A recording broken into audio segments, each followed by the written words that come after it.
Okay.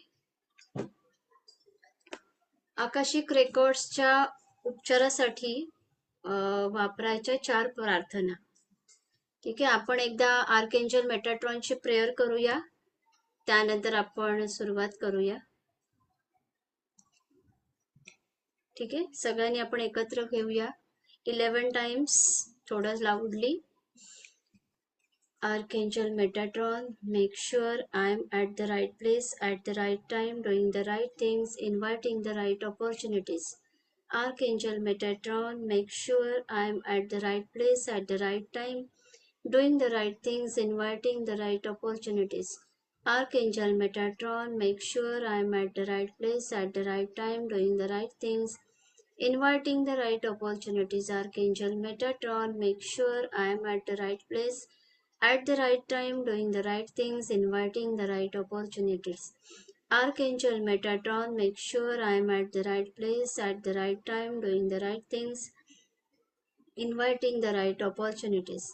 Archangel Metatron, make sure I am at the right place at the right time, doing the right things, inviting the right opportunities.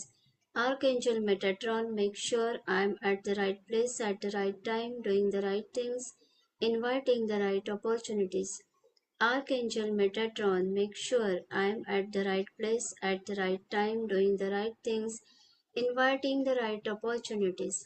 Archangel Metatron, make sure I am at the right place at the right time, doing the right things, inviting the right opportunities. Archangel Metatron, make sure I am at the right place at the right time, doing the right things, inviting the right opportunities. Archangel Metatron, make sure I am at the right place at the right time, doing the right things, inviting the right opportunities.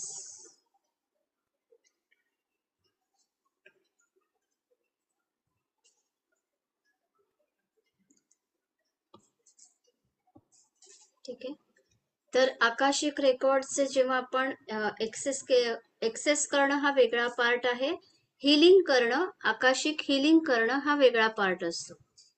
Okay, Akashic healing मध्ये सुद्धा आपण Akashic healing कशा कशा प्रकारे केलं जातं, म्हणजे हिलिंगची एक स्पेशल प्रोसेस आहे, ती याच्यात दिलेली नाहीये, पण ती प्रोसेस केल्यानंतर आपल्याला डेली काही प्रॅक्टिस करावी लागते.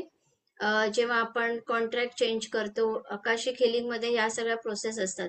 त्यानंतर एनर्जीला आपल्याला एका फ्लो मध्ये ठेवण्यासाठी डेली या प्रॅक्टिसेस केल्या जातात. ठीक आहे, तर उपचारासाठी म्हणजे आकाशिक रेकॉर्डच्या हिलिंगसाठी आपण 4 प्रकारे प्रार्थना यूज करतो. क्षमेसाठी सगळ्यात आधी आपण फॉरगिवनेस देतो, कारण फॉरगिवनेस खूप इम्पॉर्टंट असतं. आता मला इथे फॉरगिवनेसचा उपयोग सांगण्याची गरज नाही असं मला वाटतंय, कारण आपल्याला सगळ्यांना माहितीये की फॉरगिवनेस आपण देतो तेव्हा एक्झॅक्टली काय होत असतं. आपल्या डीएनए मध्ये ट्रान्सफॉर्मेशन होत असतं, आपल्यामध्ये चेंजेस होत असतात. त्यामुळे माफीची प्रार्थना ही म्हणणं इम्पॉर्टंट असतं. आणि 11 टाइम्स दैवी आत्मा स्त्रोत ही एक प्रार्थना आहे. मी आता प्रार्थना बोलून नाही दाखवत, तुम्हाला जेव्हा पीडीएफ देईल त्यामध्ये इंग्लिश आणि मराठी दोन्ही प्रेयर्स तुम्हाला दिल्या जातील. तर पहिल्यांदा आपण फॉरगिवनेस सांगतो.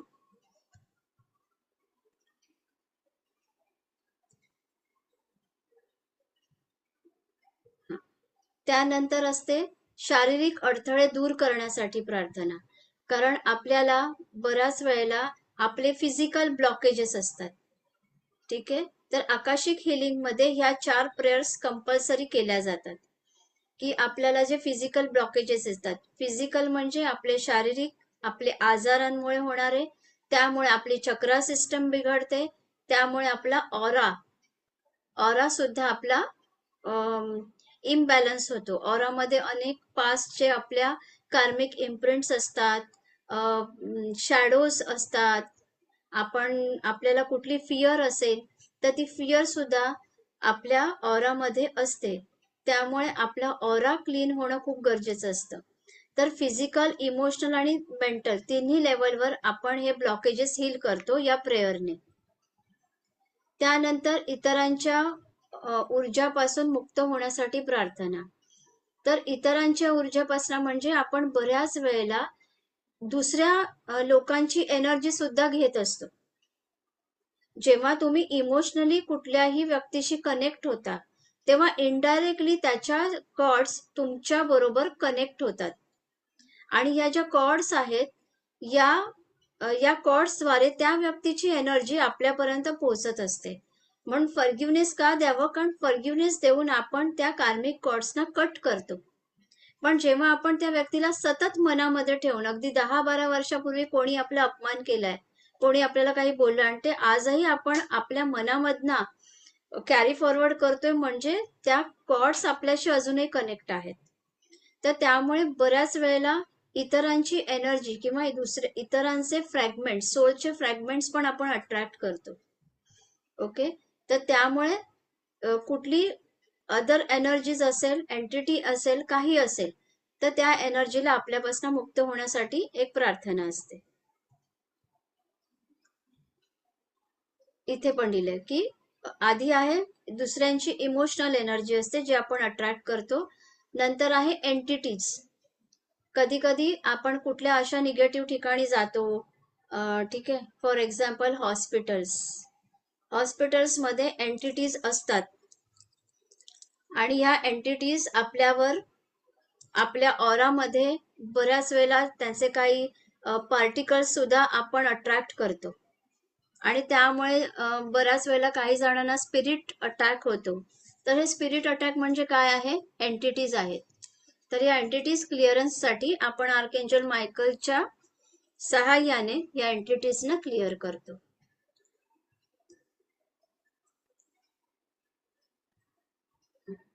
आकाशिक रेकॉर्डचे उपचार करताना लक्षात ठेवायच्या महत्वाच्या गोष्टी. जेव्हा पण तुम्ही आकाशिक हिलिंग कराल, दुसऱ्याचं किंवा स्वतःचं, तेव्हा तुम्हाला या गोष्टी इम्पॉर्टंट आहेत आणि या फॉलो करायच्या कंपल्सरी. प्रत्येक टप्प्यावर तुम्हाला आर्कएंजल मेटाट्रॉन यांच्याकडून परवानगी घ्यावी लागते की मी हे करू का, मला हे करायचं आहे, मला सोल कॉन्ट्रॅक्ट बदलायचा आहे, मी हे करू का? आणि जर तुम्हाला उत्तर आलं नाही तर असं नका समजू की हे आपल्या मनाचं उत्तर असेल, चला आपण करूया. तुम्हाला फर्स्ट ह्याच्यामध्ये जे आन्सर येईल ते आन्सर फायनल असेल. मग जर तुम्हाला नाही उत्तर आलं तर तुम्हाला नाही करायचंय ते. जर तुम्हाला आर्कएंजल मेटाट्रॉनकडे नाही उत्तर मिळालं तर तुम्ही पुढे जाऊ शकत नाही, कारण जरी तुम्ही तिथे काही केलं तर ते मॅनिफेस्ट होणार नाही. पण तुम्ही त्यांना विचारू शकता की तुम्हाला मंजुरी का दिली गेली नाही, तुम्ही का मला परमिशन देत नाही आहात, याचं कारण मला सांगा. हे कारण तुम्ही त्यांना विचारू शकता. ओके. पूर्वजांकडून मदत मागण्यासाठी आपले अँसेस्टर्स आहेत. जेव्हा तुम्ही अँसेस्टरची हेल्प घेता तेव्हा तुमचे बरेच पाथ आहेत ते क्लिअर होतात. कारण बऱ्याच वेळेला असं होतं की आपले अँसेस्टर्स आपल्या लाईफ मधनं जेव्हा निघून जातात इथून आणि आपल्याला वाटतं चला आता झाला खूप काळ आणि काही वेळाने आपण हील होतो, आणि जे आपले पूर्वज आहेत जे आतापर्यंत गेलेले आहेत, जरी त्यांचा पुनर्जन्म झाला तरी पण त्यांचा कॉन्शियसनेस तिथे असतो. आता आपल्या पण सोलचा एक कॉन्शियसनेस युनिव्हर्स मध्ये आहे आणि आपण त्या कॉन्शियसनेसचा एक पार्ट आहोत. त्यामुळे जरी आपलेही जन्म झाले तरी आपली चेतना तिथे आहे, म्हणून आज आपण आकाशिक रेकॉर्ड एक्सेस करू शकत आहोत. कारण त्या आकाशिक लायब्ररीमध्ये आपली इन्फॉर्मेशन आहे आणि तीच इन्फॉर्मेशन आपण घेत आहोत आपल्याबद्दलची. तसंच आपल्या अँसेस्टरची इमोशनल बॉडी तिथे असते आणि त्यामुळे त्यांना काय वाटत असतं ऑलवेज की आपल्या पृथ्वीवर राहणाऱ्या लोकांनी आपली आठवण काढावी. आठवण काढावी म्हणजे आठवण काढून रडत राहू नये. तर जेव्हाही काही कार्य असतं, जेव्हाही आपल्याकडे काही जे पण काही असेल, किंवा जसं आपण रोज परमात्म्याला, परमेश्वराला वंदन करतो, नमस्कार करतो, तसं त्यांनाही आपण नमस्कार करावा आणि त्यांचे ब्लेसिंग्स घ्यावे. तर आपला कॉन्सेप्ट अली काय झालाय, पितृदोष आहे म्हणजे चला त्र्यंबकेश्वरला चला नारायण नागबळी करा, संपलं, पित्रांचं आणि आपलं कार्मिक कनेक्शन संपलं. ऍक्च्युली तसं होत नाही, 100% तसं होत नाही. आपण ती विधी यासाठी करतो की आपल्यामधले काही निगेटिव्ह इम्प्रिंट्स आहेत, आपले अडथळे ते दूर व्हावे. पण ते करून तेवढासा फरक नाही पडत. का नाही पडत? कारण एकदा विधी करून चालत नाही. तर तुम्ही तुमच्या अँसेस्टरची नेहमी प्रार्थना करा.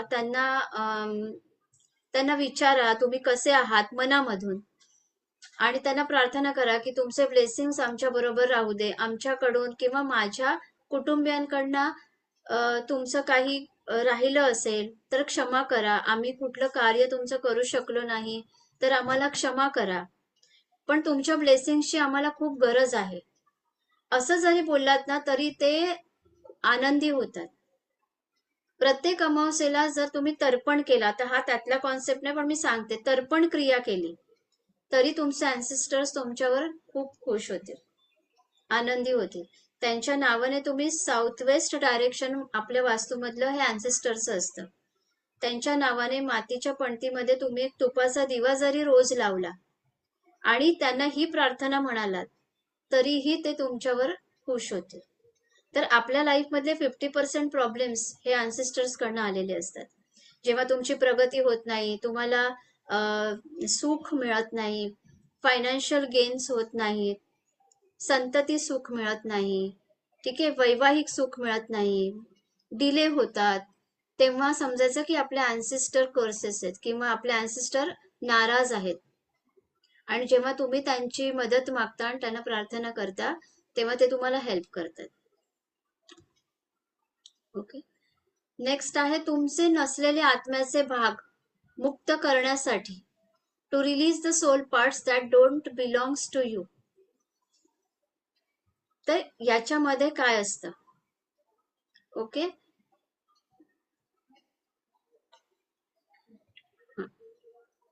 बऱ्याच वेळेला जसं मी मागे मला वाटतं मी हे सांगितले, आपले सोल फ्रॅगमेंट्स, आपल्या आत्म्याचे काही पार्ट मिस होतात. आणि जेव्हा एखादा व्यक्ती सतत आजारी पडतो, वेगवेगळ्या आजारपणाने तो ग्रसित असतो, तेव्हा तुमच्या सोलचा फ्रॅगमेंट मिस झालेला असतो, त्या व्यक्तीचा सोल फ्रॅगमेंट मिस झालेला असतो. बऱ्याच वेळेला या लाईफमध्ये पण सोल फ्रॅगमेंट मिस होतो. कसा? एखादी शॉकिंग न्यूज ऐकतो व्यक्ती, त्याला धक्का बसतो, एखाद्या दीर्घ आजारातनं तो उठतो, अशा वेळी सुद्धा त्याचा सोल फ्रॅगमेंट मिस होतो. तर तुमचा जो इम्पॉर्टंट पार्ट मिस झाला आहे तो तुम्हाला परत मिळवून देण्यासाठी सुद्धा प्रार्थना असते. आणि बऱ्याच वेळेला दुसऱ्यांचे सोल फ्रॅगमेंट्स आपण आपल्या शरीरामध्ये अडकलेले असतात, आपल्या ऑरामध्ये अडकलेले असतात, आणि त्यामुळे सुद्धा आपल्याला त्रास होतो. बऱ्याच वेळेला काही जणांना एंटिटीजचा प्रॉब्लेम असतो, तेव्हा इतर कुठल्या निगेटिव्ह शक्तीचा पार्टिकल, ज्याला सोल फ्रॅगमेंट म्हणतो आपण, तो सुद्धा त्या व्यक्तीच्या ऑरामध्ये अडकलेला असतो, चक्रामध्ये अडकलेला असतो, आणि त्यामुळे त्याला लाईफमध्ये प्रॉब्लेम्स येतात, त्याचं बिहेवियर चेंज होतं. बऱ्याच वेळेला व्यक्तीला ऍडिक्शन असतं, ड्रग्स घेणं, कारण त्याला समजत नाही आपल्याला कुठून त्रास होतो आणि तो निगेटिव्हिटीकडे अट्रॅक्ट होतो. तर अशा सुद्धा आपण निगेटिव्ह इतरांचे सोल फ्रॅगमेंट्स आपल्यामध्ये अडकतात, आणि अशा प्रार्थनेने ते हील होतात आपल्यामधून. म्हणून आकाशिक रेकॉर्ड काय? तुमच्या सोल, माइंड, बॉडी, तुमच्या सोल जर्नीचं प्युरिफिकेशन आहे, नुसतं एक्सेस करणं नाहीये.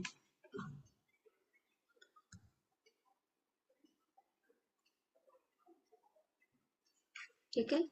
त्यानंतर तुमच्या, जसं आता मगाशी मी म्हटलं, तुमच्या आत्म्याचे पण काही सोल फ्रॅगमेंट्स जर हरवलेले असतील तर ते पुन्हा तुमच्यापर्यंत मिळवून देण्यासाठी प्रार्थना असते.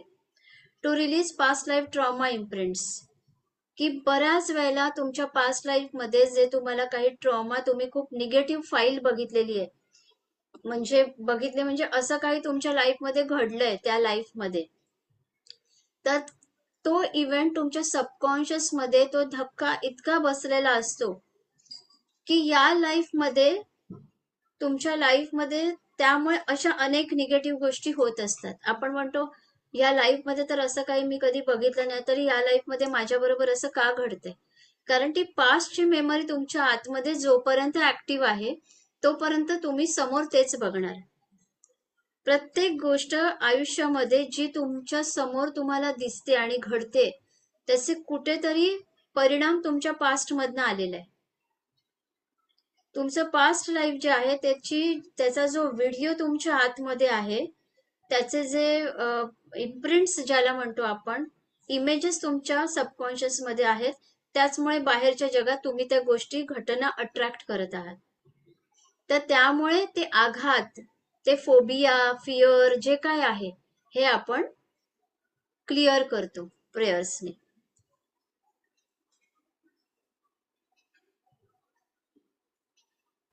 To release the energy of the people you have taken unknowingly. बऱ्याच वेळेला जसं मी म्हटलं की कोणाचे तरी सोल फ्रॅगमेंट्स आपल्यामध्ये अडकतात, तसेच कोणाची तरी एनर्जी सुद्धा आपल्यामध्ये अडकते. आणि त्यामुळे त्या लोकांची एनर्जी, म्हणजे समजा एखादा व्यक्ती खूप चिडलेला आहे आणि तुम्ही त्याचा राग बघितलाय ऑफिसमध्ये किंवा रस्त्यामध्ये, काही बघितलं, तरी सुद्धा तुम्ही ती एनर्जी तुमच्याकडे अट्रॅक्ट करता. जर तुम्ही ते बघून घाबरलात किंवा त्याचा तुम्हाला त्रास झाला, तर ती एनर्जी तुम्ही अट्रॅक्ट करता. अगदी एखादं लहान मूल सुद्धा, त्याने जर काही निगेटिव्ह बघितलं, तरी सुद्धा ती एनर्जी तो अट्रॅक्ट, त्याला लगेच ताप भरतो. बऱ्याच वेळेला कुठे पडलं ते मूल, तरी पण तो घाबरतो, दचकतो मग झोपेमध्ये, किंवा त्याला ताप भरतो. हे का? कारण त्या जिथे तो पडला तिकडची निगेटिव्ह एनर्जी त्याने अट्रॅक्ट केली. सो ही एनर्जी कुठल्या वास्तूमधूनही अट्रॅक्ट होते. म्हणून बघा लहान मुलांना नजर लागते, आपण म्हणतो. नजर लागणं म्हणजे काय? इतर लोकांनी त्याला जे काही म्हणाले त्याला बघून ती एनर्जी त्याने ऍब्झॉर्ब केली, असं असतं. त्यामुळे ही एनर्जीच आहे की ती एनर्जी अट्रॅक्ट केल्यामुळे हा प्रॉब्लेम होतोय.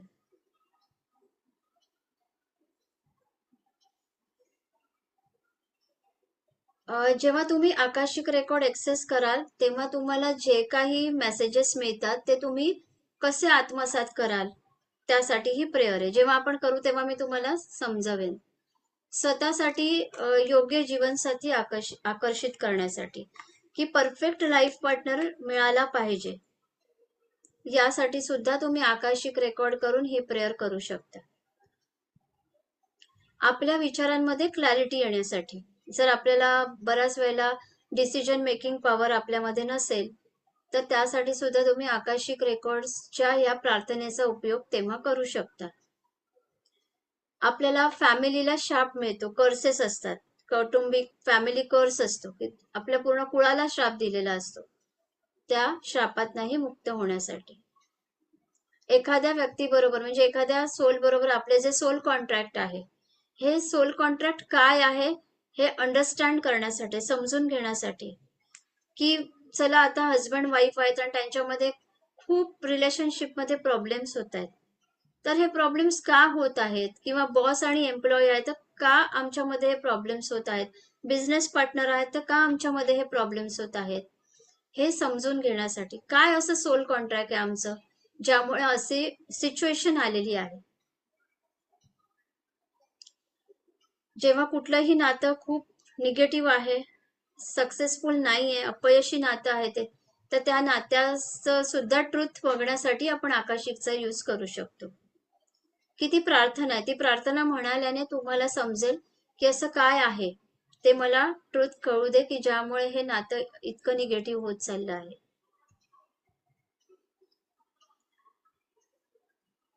Rewrite the soul contract in dysfunctional relationship. की जर तुमची रिलेशनशिप चांगली नाहीये, निगेटिव्ह आहे, तर तुम्ही तोच ते सोल कॉन्ट्रॅक्ट कशा पद्धतीने बदलू शकता, कशा प्रकारे प्रेयर करायचे आहे ते सोल कॉन्ट्रॅक्ट बदलण्यासाठी. पहिल्यांदा तर तुम्हाला प्रॅक्टिकल थेरपी करावी लागते आकाशिक मध्ये जाऊन, आणि नंतर तुम्हाला या प्रार्थनेने त्यांना हील करावं लागतं. त्यानंतर कार्मिक डेप्ट, तुमचं जे पण काही पास्ट लाईफचं या लाईफचं कार्मिक डेप्ट आहे ते रिलीज करण्यासाठी प्रार्थना आहे. सध्याच्या कुटुंबामध्ये जन्म घेण्यामागील कारण कोणते आहे आणि असं कुठलं कर्म मला पूर्ण करावं लागणार आहे, असं कुठलं कर्म मला पूर्ण करावं लागणार आहे या फॅमिलीशी. कारण तुम्ही त्या फॅमिलीमध्ये जन्म घेतलेला आहे, त्या जन्माचं काहीतरी तुमचा कार्मिक पार्ट आहे, म्हणून तुम्ही ती फॅमिली निवडली. मग तुम्ही ती फॅमिली का निवडली यातून तुम्हाला काय शिकायचंय. ओके, यासाठी हे आहे. सध्याचा तुमचा जो लाईफ पार्टनर आहे आणि त्यांच्या कुटुंबांचा त्याचं कुटुंब हे माझ्या आयुष्यात असण्यामागचं कारण जाणून घेण्यासाठी या सगळ्या प्रेयर आहेत आणि त्या तुम्ही आकाशिक रेकॉर्ड एक्सेस करताना तुम्हाला करायच्या आहेत. ओके, या सगळ्याचं एक PDF तुम्हाला मराठी आणि इंग्लिश मध्ये दिलं जाईल. त्यानंतर आपण आता याच्या पुढचा जो आपला आकाशिकचा असेल त्याच्यात तुम्हाला आकाशिकची अट्युनमेंट दिली जाईल. त्यामुळे सेशन प्रत्येकाने अटेंड करा. आज बरेच 50-60 लोक आज नाहीयेत. ओके, तर आता तर मी आता तुम्हाला PDF जे मिळेल ते 20-21 तारखेला मिळेल किंवा त्याच्या आधी मला कारण मी आता आउट ऑफ स्टेशन आहे, जाणार आहे उद्या, तर मी नाही आहे 8-10 दिवस. पण तरीही तिथून मला पॉसिबल झालं मी PDF पाठवून देईन. ओके,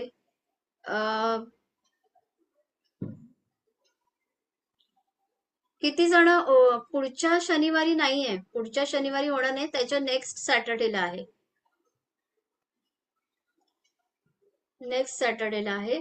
ज्यांना अगदीच ते सेशन अटेंड करता येतच नाही, येणारच नाहीये, मग त्यांनी रेकॉर्डिंग ऐकून अट्युनमेंट घ्या. कारण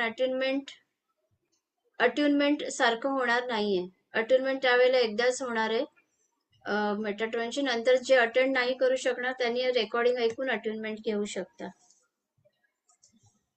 आणि तशी दुसरी अट्युनमेंट तर मी तुमच्या प्रत्येकाच्या नावाने देणार जे सेशन मध्ये आहेत, मला माहिती आहे. May 24. ओके, May 24 ला आहे सॅटर्डे.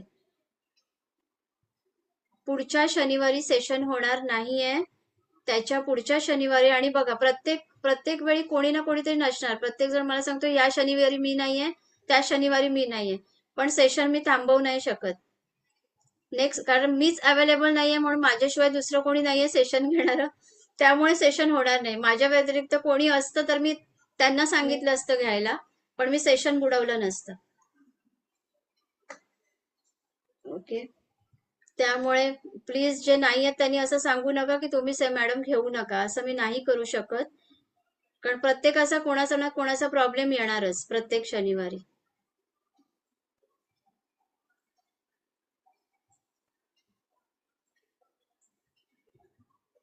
आणि अशी अट्युनमेंट मी सगळ्यांना देणार आहे, जे अवेलेबल नाही आहेत त्यांनाही मिळणारच आहे. फक्त रेकॉर्डिंग मध्ये जे असतील त्यांना समोरासमोर तशी मिळेल. ठीक आहे, आता कोणाला काय क्वेश्चन्स आहेत ते विचारा. आता आपल्याला आकाशिक रेकॉर्ड बघण्यासाठी पहिल्यांदा आपल्याला आपलं पास्ट लाईफ बघावं लागतं. कारण जेव्हा आपण आकाशिक रेकॉर्ड मध्ये जातो, प्रवेश करतो, आता कोणी मला चॅटवर मेसेज करू नका. मी असं माझं माइंड थोडंसं हे होतं, मग डिस्टर्ब होतं एकदम. जेव्हा आपले क्वेश्चन आन्सर असतील तेव्हा विचारा. आता मी फक्त आधी सांगते की आकाशिक रेकॉर्ड मध्ये जेव्हा आपण प्रवेश करतो, त्या प्रवेश केल्यानंतर काही स्टेप्स आहेत. ते केल्यानंतर पहिल्यांदा आपल्याला बघावं लागतं की असं काय आहे, ते कर्म तुम्हाला बघावं लागतं. आणि त्यासाठी तुम्हाला आकाशिक रेकॉर्ड मध्ये ते तुमच्या पास्ट लाईफ मध्ये जावं लागतं. तर पास्ट लाईफ बघता येण्यासाठी तुमचा स्वतःच्या माइंडवर कंट्रोल आणि फोकस हवा. किती जण प्रामाणिकपणे अजूनही त्राटक करत आहेत? जे त्राटक करत आहेत त्यांना ते इझिली बघू शकतील. तुम्ही बघताना तुम्हाला काही दिसेल, इमेज दिसेल. कारण बघा, जेव्हा सुरुवात असते तेव्हा तुम्हाला असं काही स्पष्ट दिसत नाही.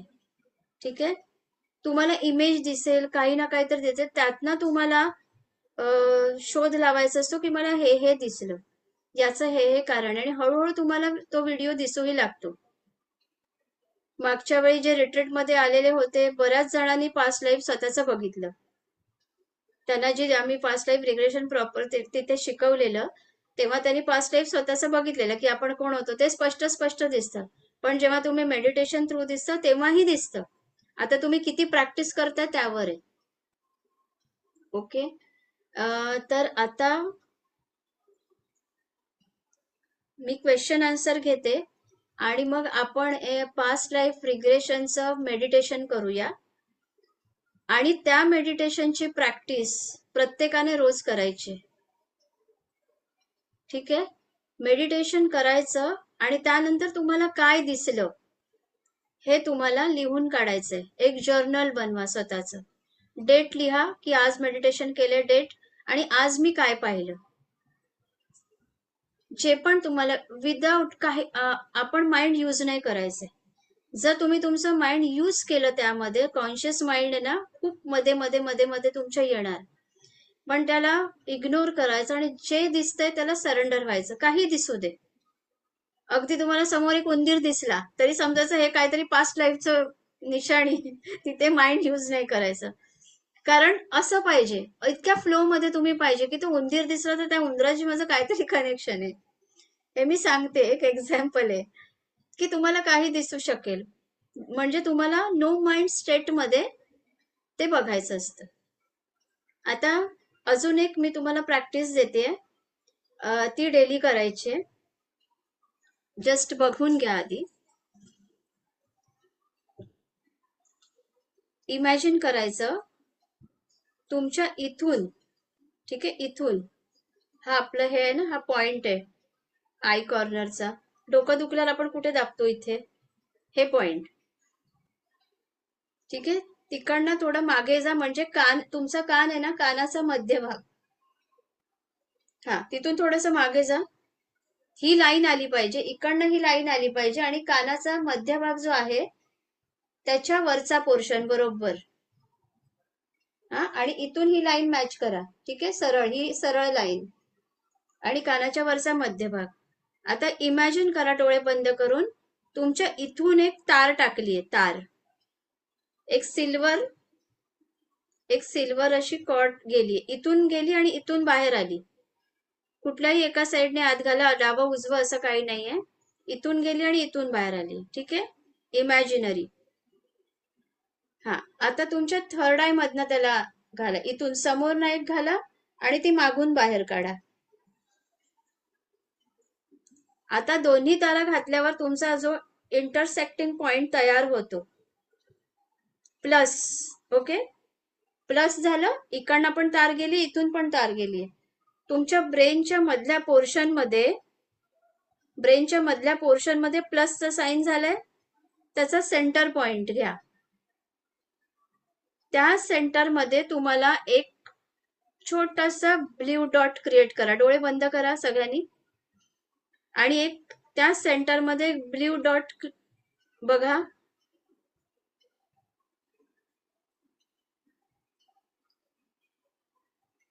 आणि त्या डोळे बंद करून फक्त त्या ब्ल्यू लाईटला 1 मिनिट आतमधनं बघत राहायचं. थोडा वेळ बघा.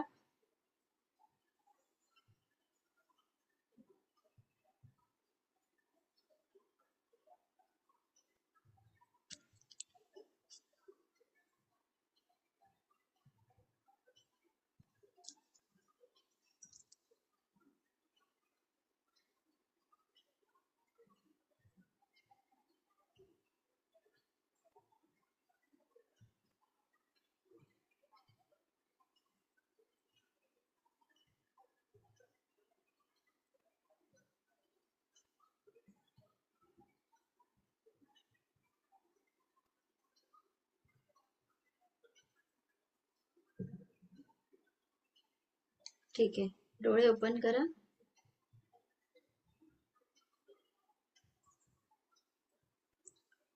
मनामध्ये एकही विचार न आणता 1 ते 2 मिनिटं रोज बसल्या बसल्या तो ब्ल्यू लाईट बघायचा.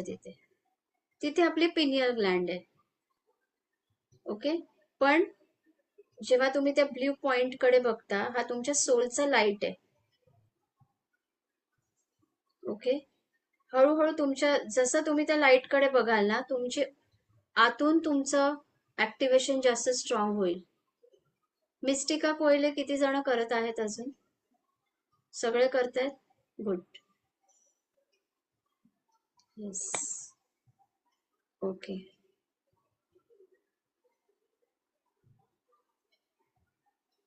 जे त्राटक करत आहेत, मिस्टिका कोयले करत आहेत, तुम्ही तुमचं पास्ट लाईफ इझिली बघू शकाल, एवढं नक्की.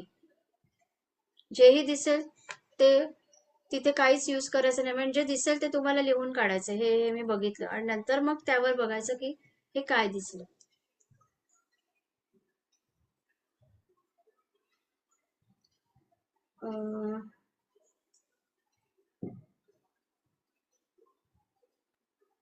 आता मी स्टेप बाय स्टेप क्वेश्चन घेते आणि नंतर का आधी मेडिटेशन घेऊ, आणि मग आधी मेडिटेशन घेऊया आपण, मग क्वेश्चन घेऊया.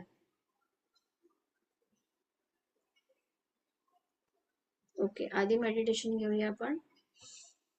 ठीक आहे. सगळ्यांनी आपापले लाईट्स बंद करा, डोळ्यावर प्रकाश नको.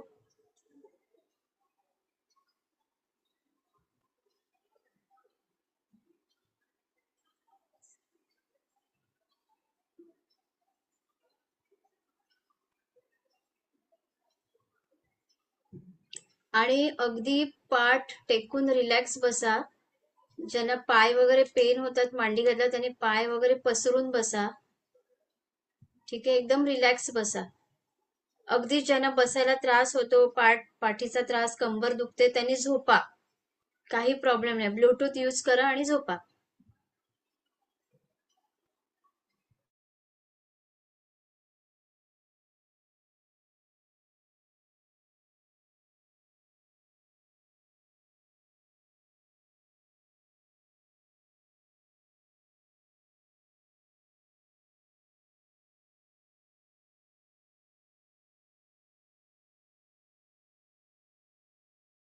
ज्यांना जे लाईट बंद करू शकत नाही ते रुमाल बांधू शकता, काही प्रॉब्लेम नाहीये.